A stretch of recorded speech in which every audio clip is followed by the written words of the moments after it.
आ गया हूं दोस्तों बिहार के राजधानी पटना ज़िला के खूबसूरत गंगा नदी के ऊपर से बनी हुई है लचकी पुल के नाम से जाना जाता है ये पीपा पुल।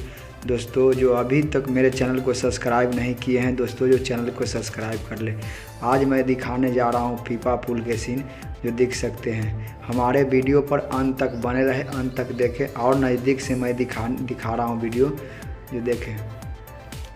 देख सकते हैं दोस्तों मैं बहुत ही नज़दीक पहुंच चुका हूं पुल का। जो देख सकते हैं गंगा नदी में कितना तेज़ धार है, इधर नाव भी है।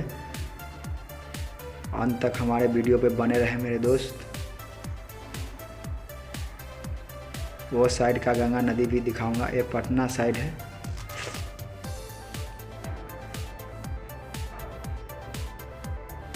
और मैं पीपा पुल के ऊपर चढ़ने जा रहा हूँ, जो चढ़ चुका हूँ पीपा पुल के ऊपर। जो देख सकते हैं पीपा पुल से मैं वीडियो शूट कर रहा हूं मेरे दोस्त। हमारे वीडियो पर अंत तक बने रहें। ये छोटे छोटे गाड़ी के चलने के लिए ही बनाया गया है दोस्तों। बड़ा गाड़ी को भार नहीं संभाल सकता, इसीलिए इसको बनाया गया आदमी के चलने के लिए और छोटे गाड़ी के चलने के लिए बनाया गया है। जो देख सकते हैं मैं पुल पे अभी आ गया हूँ, पुल पे जा रहा हूँ, धीरे धीरे बढ़ते जा रहा हूँ।